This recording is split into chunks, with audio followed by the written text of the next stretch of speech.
என்னடா ரோல் ஆகி இவ்வளோ நேரம் ஆச்சு, ஃபோனே நோண்டிட்டு இருக்கேன், ஃபோனே பார்த்துட்டு இருக்கேன் அப்படின்னு பார்த்தீங்களா? நான் மட்டும் இல்லை, எல்லாருமே ஃபோனை தான் பார்த்துட்டு இருக்கோம். நீங்களும் ஃபோனை தான் பார்த்துட்டு இருக்கீங்க. ஸோ இது மாதிரி நம்ம எல்லாருமே ஃபோனை பார்த்துருக்கும் போது முக்கியமாக இன்ஸ்டாகிராம் ரீல்ஸ் கண்ணா புண்ணா நம்ம ஃப்ரெண்ட்ஸுக்குலாம் ஷேர் பண்ணுவோம். டேக் ஒரு மச்சான், இவனை மாதிரியா இருக்கான், நம்ம ரெண்டு மாதிரியா இருக்கான்னு சொல்லி மாற்றி மாற்றி டேக் பண்ணிட்டு இருக்கும்போது டம்முன்னு ஒரு அலாரம் ஆச்சு, புஷ்ஷுன்னு ஒன்று பூதம் மாதிரி வெளில வரும். நீங்கள் சிங்கிளாக இருக்கீங்களா, நைட்டு தூக்கம் வரலையா அப்படின்னு ஹஸ்கி வாய்ஸில் ஏதாச்சும் கொடுப்பாங்க. இல்லை உங்களுக்கு புது ஃப்ரெண்ட்ஸ் வேணுமா, நீங்கள் பிரேக்கப் ஆகிட்டீங்களா, இல்லை லோன்லியாக ஃபீல் பண்ணுறீங்களா, நான் லோன்லியாக இருந்தால இதில் கம்பெனியில் லோன் வாங்கினா உங்களுக்கு என்னடா அப்படின்ற மாதிரி நம்ம உட்காந்துருப்போம். ஸோ அப்படி இருக்கும்போது இந்த ஆப்பை டவுன்லோட் பண்ணுங்க, உங்களுக்கு ஒரு வாழ்க்கை துணை கிடைப்பாங்க. இந்த ஆப்பை டவுன்லோட் பண்ணுங்க, உங்களுக்கு நல்ல ஒரு ஃப்ரெண்டு கிடைப்பாங்க. இந்த ஆப்பை டவுன்லோட் பண்ணுங்க, உங்களுக்கு அந்த மாதிரி ஒரு ஃப்ரெண்டு கிடைப்பாங்க.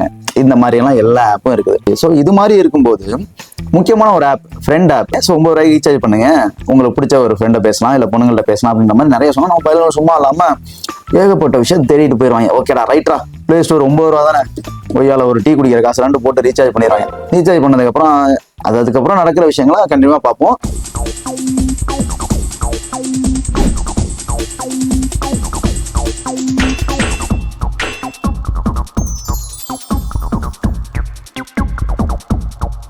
Welcome to DK talks. இன்னைக்கு நம்ம டாக்ஸ்ல நம்ம ஃப்ரெண்ட் ஆப் அப்படின்றத பத்தி தான் பேச போறோம்.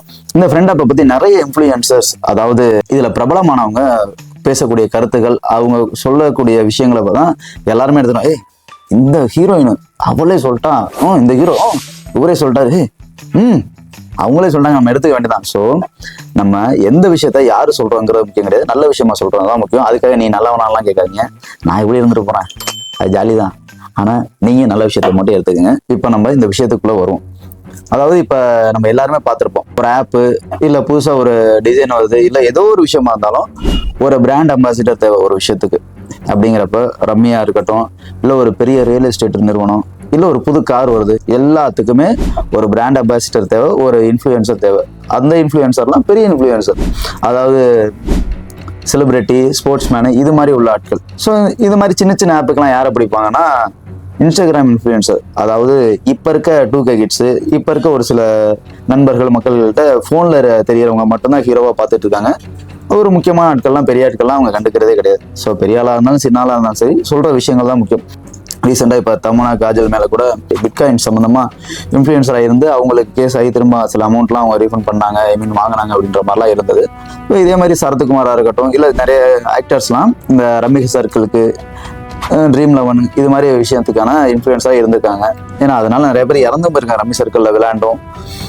ஸோ இதனால பண்ணக்கூடாது அப்படின்ற ஒரு தாட்டுக்கு யாருமே வரல. தனக்கு ஒரு விஷயம் கிடைக்குதா, என் தட்டுக்கு சோறு கிடைச்சிச்சுடா, அடுத்தவன் பட்னியா இருந்தானா பிக்சர் தான் எனக்குண்ணா, நான் வயிறு முட்டை சாப்பிட்டு தொப்பையில போயிட்டு கும்முன்னு தூங்கினான்ற மாதிரிலாம் இருக்கக்கூடாது. ஸோ இப்படி இன்ஃப்ளூயன்சர் பற்றி பேசும்போது இன்ஃப்ளூயன்சர்னா யாரு அப்படிங்கிறதுக்காக ஒரு மிகப்பெரிய எடுத்துக்காட்டு அப்படின்னா RJ பாலாஜி. நம்ம எல்லாருக்குமே தெரியும், கிராஸ் டாக்ல ஆரம்பிச்சு ரேடியோ ஜாக்கிய ஆரம்பிச்சு இப்போ ஒரு ஆக்டர், ப்ரொடியூசர், டைரக்டர் வரைக்கும் அவர் வந்துட்டாரு. ஃபன்னா ஒரு என்டர்டைன்மெண்டா கொஞ்சம் ரீச்சபிளா இருந்த ஒரு மனுஷன். பேசுற என்டர்டைன்மெண்ட், ஃபன்னா பேசினது எல்லாருமே ரொம்ப ரசிச்சு பார்த்துருக்காங்க. ரசிச்சு பார்த்ததுக்கப்புறம் அங்கே வந்து ஒரு பெரிய பிஸ்னஸ் மேன் வந்து இந்த ப்ரோக்ராம் முடிஞ்சு ஒரு வாரம் கழிச்சு RJ பாலாஜியை கான்டாக்ட் பண்ணி உங்கள்கிட்ட நேரில் பேசணும், இது மாதிரி நாங்கள் ஒரு ஏரியாவில் ஒரு பெரிய அப்பார்ட்மெண்ட் கட்ட போகிறோம், அந்த அப்பார்ட்மெண்ட்டுக்கு நீங்கள் தான் பிராண்ட் அம்பாசிடராக இருக்கணும் அப்படின்றதுனால நான் அவங்களாம் சூஸ் பண்ணியிருக்கேன், நீங்கள் நேரில் வாங்க அப்படின்னு சொன்னால் இவரு நான் அவரோட பைக் எடுத்துட்டு நேரில் போய் பார்த்து பேசியிருக்காரு. பேசினதுக்கப்புறம் அது மாதிரி சொல்லியிருக்காங்க, இந்த இடத்துல ரியல் எஸ்டேட் பண்ணுறோம், இந்த ரியல் எஸ்டேட்டில் இங்கே பெரிய அப்பார்ட்மெண்ட் கட்டுறோம், இந்த பெரிய அப்பார்ட்மெண்ட்டில் வந்து நீங்கள் தான் பிராண்ட் அம்பாசிடராக இருக்க போகிறீங்க, நீங்கள் தான் ப்ரொமோஷனாக இருக்க போகிறீங்க. ஸோ இதில் எல்லாருக்குமே போஸ்டர்ஸு, வெப்சைட்டு, தென் யூடியூப்பு, எல்லா சேனல்ஸ்லையுமே உங்கள் முகத்தை வச்சு தான் யூஸ் பண்ண போகிறோம், எப்பப்பெல்லாம் தேவைப்படும் அப்போல்லாம் யூஸ் பண்ணிப்போம். ஸோ இதுக்கு உங்களோட காஸ்ட் என்னன்னு கேட்டுருங்க. நீ இவருக்கு என்ன பதில் சொல்கிறேன்னு தெரியாமல் இருந்து, சரி ஓகே எனக்கு 1 வீக் டைம் கொடுங்கன்னு சொல்லிட்டு பைக்கில் ஹெல்மெட்டை மட்டும் வந்துட்டு ட்ராவலில் யோசிச்சிருக்காரு. இவங்க கேட்குறாங்களே ஐயோ அப்படின்ற மாதிரி யோசிச்சுட்டு எவ்வளோ பணம் வேணும்னு கேட்டாங்க. இல்லை அதுக்கு பதிலாக வீடே கேட்டிருக்காங்க. ஏன்னா அந்த அப்பார்ட்மெண்ட்டில் உங்களுக்கும் ஒரு பெரிய ஃப்ளாட் நீங்கள் சூஸ் பண்ணிக்கிங்க, எல்லாமே ப்ரீமியம் வில்லா தான், உங்களுக்கு ஒரு பெரிய வில்லாவை சூஸ் பண்ணிக்கிங்க அப்படின்னா 30 வயசுக்குள்ளே நம்ம ஒரு பெரிய வீடு வாங்கலாமான்ற மாதிரி ஒரு கனவோட வராது. ஆனால் இருந்தாலும் உள்ளுக்குள்ள ஒரு தயக்கம். அடுத்த நாள் ஆஃபீஸ் போகிறாரு, திரும்ப அதை யோசிச்சுட்டு இருக்காரு. ஏன்னா இதுக்கு முன்னாடி அதுக்கப்புறம் யோசிக்கும் போது தெரியுது மாதிரி ரியல் எஸ்டேட் பில்டிங் இடிஞ்சு போய் நிறைய பேர் சேதமானது, இல்லை அந்த பில்டிங் கட்டி கொடுக்காம நிறைய பேருக்கு பேமெண்ட் கொடுக்காம இருந்து இது மாதிரி ஏமாத்தின கதையெல்லாம் நிறைய பேர் இருக்கு அப்படின்னு தெரிஞ்சுட்டு இவரு இன்ஃப்ளூயன்ஸ் பண்ணாமலே இருந்திருக்காரு. இது மாதிரி ஒருவேளை ஆயிருமோ அப்படின்ட்டு யோசிச்சுட்டு இருக்காரு. அதுக்கப்புறம் வீட்டில் போய் அவங்க அம்மா அப்பாட்ட டிஸ்கஸ் பண்றாரு, அவங்க ஃப்ரெண்ட்ஸ் கிட்டையும் டிஸ்கஸ் பண்றாரு. அப்படி டிஸ்கஸ் பண்ணும்போது அவங்க ஃபேமிலிலையும் ஃப்ரெண்ட்ஸ்லையும் சொல்லலாம், நீ எப்போ பார்த்தாலும் எல்லாத்துக்கும் பயந்துட்டு தான் இருக்க, தயக்கமாக தான் இருக்க, இந்த ஆப்பர்ச்சுனிட்டி யாருக்கு கிடைக்கும் இவ்வளோ சீக்கிரத்தில் அப்படின்ற மாதிரி சொல்லியிருக்காங்க. இவரை திட்டினோம்னா சரி நீ போய் ஓகே சொல்லணும். இவர் என்ன சொல்றாரு, ஒரு வாரம் கழிச்சு பதில் சொல்றாரு. என்ன பதில் சொல்றாரு அப்படின்னு பார்த்தோம்னா, இல்லை சார் எனக்கு இதில் இன்ட்ரெஸ்ட் இல்லை, மேபி இதில் ஏதாவது நடந்திருக்கலாம், இல்லை நடக்காமலும் போகலாம், அதனால எனக்கு இன்ட்ரெஸ்ட் இல்லை, நல்லதோ கெட்டதோ எனக்கு இது முழு மனசா சொல்றேன், எனக்கு விருப்பம் இல்லை அப்படின்னு சொல்லிட்டு வந்துட்டார். அந்த விஷயத்துல பாத்தீங்கன்னா வேற செலிபிரிட்டியை வச்சு அவங்க இடம் பண்ணிட்டாங்க. ஏன்னா அப்பயே சொல்லியிருக்காங்க, தீயணைப்பு துறையில வந்து 500க்கும் மேற்பட்ட, அதாவது 500க்கும் அதிகமா இருக்க கமர்ஷியல் பிளேஸ் வந்து அதிகமா சேஃப்டி கிடையாது. எதுக்காக அப்படின்னா, ஒரு இன்சிடென்ட் ஆயிடுச்சு, ஃபயர் ஆயிடுச்சு அப்படின்னா அங்க இருந்து வெளில வர முடியாது, ஓடவும் முடியாது. இந்த அவங்களோட ஒரே குழுமத்துல உள்ள பில்டிங்கும் இது மாதிரி ஆயிடுச்சுன்னு சொன்னதுக்கு அப்பதான் பாலாஜி அப்ப நான் எடுத்த முடிவு ஒரு சரியான முடிவாக தான் இருந்தது அப்படின்றத ஒரு தெளிவா சொல்லியிருப்பாரு. ஸோ இப்போ நம்ம சாப்டருக்குள்ள வருவோம். ஸோ ஃப்ரெண்ட் ஆப்ல 9 ரூபாய்க்கு ரீசார்ஜ் பண்ணுங்க, கண்டிப்பா உங்களுக்கு எல்லாம் கிடைக்கும் அப்படின்னு சொல்லுவாங்க. அதெல்லாம் அது மாதிரிலாம் நம்பி போயிடாதீங்க. ஸோ இது நம்ம எப்படின்னா கவர்மெண்ட் ஆத்தரைசரா இதெல்லாம் எல்லா விஷயத்துலயும் சொல்லியிருக்காங்க. ஏன்னா எதுவுமே சேஃப் அண்ட் செக்யூர்ட் எல்லாமே பிளே ஸ்டோர்ல கொடுப்பாங்களான்னா எல்லாமே தான் கொடுக்குறாங்க. சேஃப் அண்ட் செக்யூர்ட் இல்லாமல் கவர்மெண்ட்ல சில விஷயத்த கொடுக்கும்போது அதுலேயே நம்மளுக்கு செக்யூர்டா இருக்கு, ஆனால் சேஃபா இருக்குமான்னு சொல்லுவோமா, சில விஷயம் சேஃப் இல்லாமல் தான் இருக்கும். ஸோ அது மாதிரி தான் பிளே ஸ்டோர்ல எல்லாமே கிடையாது, நம்ம சேஃப் அண்ட் செக்யூர்டா இருக்குமா அப்படின்றதெல்லாம் கிடையாது. ஸோ இதை பத்தின ஒரு விஷயங்கள் மலையாளத்துல, அதாவது கேரளால நடந்த ஒரு சில சம்பவங்கள் இந்த ஃப்ரெண்ட் ஆப் மூலியமா என்ன நடந்திருக்கு அப்படின்னா, ஒரு பொண்ணு, இதை யூடியூபர் ஒரு பொண்ணு பேசியிருக்காங்க. அதாவது ஒரு பையன் பேசுறான், அந்த ஃப்ரெண்ட் ஆப் மூலியமா கனெக்ட் பண்ணி அந்த பொண்ணுகிட்ட பேசும்போது, அது ஸ்கூல் படிக்கிற பையன், 15 வயசுக்குள்ளதான் இருக்கும். இந்த வயசு உள்ள பையன் அந்த பொண்ணுகிட்ட பேசுறான். அந்த பொண்ணுகிட்ட பேசும்போது அதிகபட்சமான டாக்ஸ் பார்த்தீங்கன்னா அதிகபட்சமான டாக்ஸ் செக்ஷுவலானதான் இருக்கு. ஸோ இந்த வயசுல செக்ஷுவலான விஷயத்த பத்தி பேசுறான்னா அவன் முழுக்க எண்ணங்கள் எந்த லெவலில் இருக்கு. அப்ப சொசைட்டி இந்த டிஜிட்டல் வேர்ல்டு என்ன ஒரு பையனுக்கு கொடுக்குது. சாட்டர்டே சண்டே கண்டினியூவா இதை செக் பண்ணிட்டே இருக்காங்க. செக் பண்ணிட்டு இருக்கும்போது இதுக்கு பர்டிகுலர் பேமெண்ட் வாங்கிட்டு சாட்டர்டே சண்டே முக்கியமான இதே ஒரு விஷயத்துக்காகவே இந்த ஆப்பை யூஸ் பண்ணிட்டு இருக்காங்க. இது ஒரு டேட்டிங் ஆப்போ இல்லை வேற ஆப்போன்ற மாதிரி எல்லாம் கிடையாது. இது அதுக்கு மேல ஒரு முழுக்க ஒரு பாலியல் சம்பந்தப்பட்டமான விஷயத்துக்காக மட்டும் தான் இதை பயன்படுத்திட்டு இருக்காங்க அப்படின்னு சொல்றாங்க. இதே ஒரு இன்னொரு யூடியூபர் என்ன சொல்லியிருக்காருன்னா, ஒரு கப்பல் ஒருத்தவங்கள்ட்ட பேசியிருக்காங்க. ஒரு பொண்ணு ஒய்ஃப் இன்னொரு பொண்ணு பேசும்போது அந்த ஹஸ்பண்ட் என்ன சொல்லியிருக்காருன்னா, என் ஒய்ஃப் பைசெக்சுவல்னா என்ன அர்த்தம்னா, ஒரு பெண் ஆணுகிட்டே பண்ணுவாங்க, பெண்ணுகிட்டே பண்ணுவாங்க, விருப்பப்பட்டவங்கள்ட்ட பண்ணுவாங்க. அப்படிங்கிறப்ப இந்த ஹஸ்பண்ட் அதனோட ஒய்ஃபுக்கு விருப்பமான இன்னொரு பொண்ணை கேட்குறான், இது மாதிரி என் ஒய்ஃப் மேலே இன்ட்ரெஸ்டா இருக்கா, நீ என் ஒய்ஃப் கூட ரிலேஷன்ஷிப்ல இரு அப்படின்னு சொல்லி கேட்குறான். இதுக்கு நான் எவ்வளோ பேமெண்ட் நான் தரேன் அப்படின்னு சொல்லியிருக்கான். ஸோ அப்படி சொன்னதுக்கப்புறம் அந்த பொண்ணு பயந்துட்டு டோட்டலாக பிளாக் பண்ணிச்சு. உன்னோட எவ்வளோ பேமெண்ட் வேணா தரேன், லொக்கேஷன் மட்டும் சொல்லு, நான் பிக்கப் பண்ணிக்கிறேன் அப்படின்ற மாதிரி சொல்லியிருக்கான். ஸோ இது மாதிரி விஷயங்கள் நிறைய நடந்துட்டு இருக்கு. இதை பற்றின நிறைய இது நம்ம தமிழ்நாட்டில் இல்லை, கேரளாவில் இதை பற்றி ரொம்பவும் பயங்கரமாக பேசப்பட்டு இருக்கு. இன்ஃப்ளூயன்ஸ் பண்ண இன்ஃப்ளூயன்சர் எல்லாமே மேக்ஸிமம் நான் பண்ண தப்பு தான் அப்படின்றது மாதிரி சொல்லி அவங்க போட்ட வீடியோஸும் டெலிட் பண்ணியிருக்காங்க. ஏன்னா இது உண்மையா பொய்யா அப்படின்னு தெரிஞ்சுக்கிறதுக்கு நம்ம யூஸ் பண்ணாமலாம் சில விஷயத்த சொல்லக்கூடாதுல்ல. ஏன்னா நம்ம சில விஷயத்த தெரிஞ்சுக்கணும்னா உள்ளுக்குள்ள போய் பார்த்தா தான் நம்ம தெரிஞ்சுக்க முடியும். எதுவுமே பார்க்காம கண்ணை மூடி காட்டில் விட்ட கதையா யாரோ சொன்ன விஷயத்த நம்மளும் சொல்லக்கூடாதுல்ல.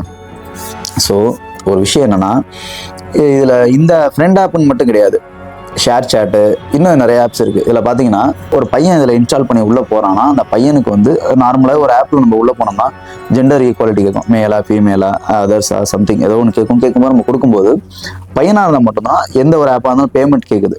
இதே பொண்ணுங்களா இருந்தால் ஃப்ரீ அப்படின்றது மாதிரி. அதாவது பையனுக்கு எப்படி ஆசை வார்த்தை காட்டுறாங்கன்னா, உங்களுக்கு ஃபேவரட் பர்சன், உங்களுக்கு தேவையான ஃப்ரெண்ட்ஸு, இல்லை உங்களுக்கு நைட் டைமில் ஒரு பார்ட்னரு அப்படின்ற மாதிரி ஒரு ஆசையை காட்டி ஒரு ஆப்புக்குள்ளே போக வைக்கிறாங்க. அவனையும் ரீசார்ஜ் பண்ண வைக்கிறாங்க. ரீசார்ஜ் பண்ணிடுறான் ஒரு ஆசையில். அதே மாதிரி ஒரு பொண்ணுங்களுக்கு எப்படி கொண்டு வராங்கன்னா, உங்களுக்கு ஒரு கையில் ஒரு ஆண்ட்ராய்டு ஃபோன் இருந்தால் மட்டும் போதும், ஜஸ்ட் ஒரு டெலிகாலிங் மாதிரி நீங்கள் பேசினா போதும், உங்களுக்கு நீங்கள் பேச உங்களுக்கு அமௌண்ட். இதில் மேக்ஸிமம் மாட்டுறது யாருன்னா வீட்டில் இருக்க ஹவுஸ் ஒய்ஃப்ஸ் தான். அப்புறம் காலேஜ் படிக்கிற பொண்ணுங்க எல்லாருமே தான் மாட்டுறாங்க. ஏன்னா பணம் சம்பாதிக்கணும் அப்படிங்கிறப்ப, ஏன்னா கொஞ்சம் நம்மளுக்கு ஏர்னிங் ஆப்ஷன் கிடைக்குது அப்படிங்கிறப்ப சில பேர் இதை உள்ள பார்த்துட்டு வெளிலையும் போயிடுறாங்க. சில பேர் சரி ஓகே இதில் யாருக்கு தெரிய போகுது அப்படின்ற மாதிரி இதில் யூஸ் பண்ணுறாங்க. இது மாதிரி ரிலேட்டடான உள்ள ஆப்ஸ் இருக்குல்ல, இன்ஸ்டாகிராம், எஃபி சம்திங், இப்போ சோஷியல் மீடியாவே எடுத்துக்கலாம். எல்லா இடத்துலையுமே எல்லா ஆப்லையும் பார்த்தீங்கன்னா வீட்டிலிருந்து கொண்டே வேலை, எளிய முறையில் பணம் சம்பாதிக்கலாம், ஒரு ஆண்ட்ராய்டு ஃபோன் மட்டும் இருந்தால் போதும் அப்படின்ற மாதிரி சொல்லிட்டு இங்கே லோக்கல் அட்ரஸ் கொடுத்துருப்பாங்க. லோக்கல் அட்ரஸ் இப்போ திருச்சியாக இருந்தால் திருச்சி, சென்னையாக இருந்தால் சென்னை, கோயம்புத்தூர் இருந்தால் கோயம்புத்தூர், இது மாதிரி லோக்கல் அட்ரஸ் கொடுத்து செக் பண்ண சொல்லுவாங்க. செக் பண்ணிவிட்டு அவங்களும் கால் பண்ணி பேசி ஓகே சார், மேக்ஸிமம் நிறைய பேர் பிரெயின் வாஷ் தான் பண்ணுறது.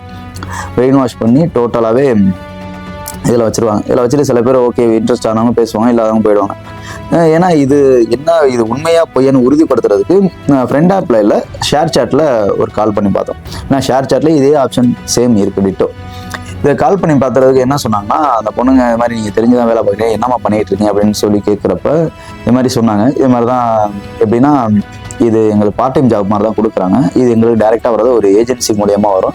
அந்த ஏஜென்சிங்களை கனெக்ட் பண்ணி இதில் பசங்க தான் இருக்காங்களா இல்லை பொண்ணுங்களாம் இருக்காங்கன்னு கேட்டால் இதில் பொண்ணுங்க மட்டும் தான் இருக்காங்க, பசங்க கிடையாது. பசங்க வந்து ஜஸ்ட் இதில் செலவு பண்ணி பேச தான் முடியும், ஏர்ன் பண்ண முடியாது.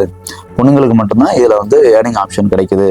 சரி ஓகே, இதில் எப்படி உங்களுக்கு ஏர்னிங் கிடைக்குது அப்படின்னா கேட்டால் என்ன சொல்கிறாங்கன்னா, மேக்ஸிமம் ஒரு கால் பேசி ஒரு 40 செகண்ட்ஸு இல்லைனா ஒரு 1 மினிட் மினிமம் அவங்க ஹோல்டப்பில் பேசிக்கிட்டே இருக்கணும். அப்படி பேசிக்கிட்டே இருந்தால் மட்டும்தான் அவங்களுக்கு ஒரு ஏர்னிங் ஆப்ஷன் கிடைக்கும். அப்போங்க இதில் நீங்கள் பேசும்போது எல்லாம் ப்ராப்பராக தான் பேசுகிறாங்களா இல்லை இஷ்டத்துக்கு பேசுகிறாங்களான்னு கேட்டதுக்கு அந்த பொண்ணு என்ன சொன்னிச்சு, சில பேர் நல்லா ஃப்ரெண்ட்லியாக பேசுவாங்க, சில பேர் கொஞ்சம் அப்யூஸ் பண்ணுற மாதிரி தான் சில விஷயங்கள் பேசுவாங்க.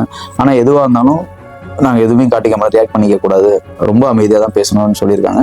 இது மாதிரிலாம் அமைதியாக இருந்தால் மட்டும் தான் எங்களுக்கு பேமெண்ட் கிடைக்கும்னு சொல்லுவாங்க. ஸோ இது மாதிரி இருந்துச்சுன்னா அந்த கால் ரெக்கார்டாகும் நாங்கள் கம்ப்ளைண்ட் பண்ணுற மாதிரி இருக்கும் அப்படின்னு சொன்னாங்க. ஆனால் இது எந்த அளவுக்கு உண்மை அப்படின்றதெல்லாம் தெரில. அப்படி இதில் எதுக்காக தேடி போகிறாங்க அப்படின்னா, ஃப்ரெண்ட் ஆப் அப்படின்னா பணம் சம்பாதிக்கலாம் அப்படின்றது ஒரு பக்கம். இன்னொரு பக்கம் இது டிஜிட்டலாக பண்ணுற ஒரு விபச்சாரம்னே சொல்லலாம். ஆனால் எல்லா விஷயத்துலையும் பார்த்தீங்கன்னா நம்ம ஒரு விஷயத்தில் பாதிக்கப்பட்டோம்னா போலீஸ் ஃபுல்லாக தேடி உடனே வரமாட்டாங்க. நமக்கு நம்ம தான் போலீஸ் அப்படின்னா நமக்கு நம்ம தான் பாதுகாப்பு. முழுக்க நம்ம தான் பாதுகாத்துக்கணும். சொன்ன உடனே போலீஸாக இருந்தாலும் சரி, கடவுளாக இருந்தாலும் சரி, உடனே வர முடியாது. நம்மளால் முடிஞ்ச அளவுக்கு நம்ம பத்திரம் பார்த்துக்கிறது நமக்கு நல்லது. சரியா? நம்ம மீண்டும் இது மாதிரி ஒரு நல்ல செய்திகளோட அடுத்த ஒரு வீடியோவில் சந்திக்கும் போது நான் உங்கள் விஜய் டிகே. By by.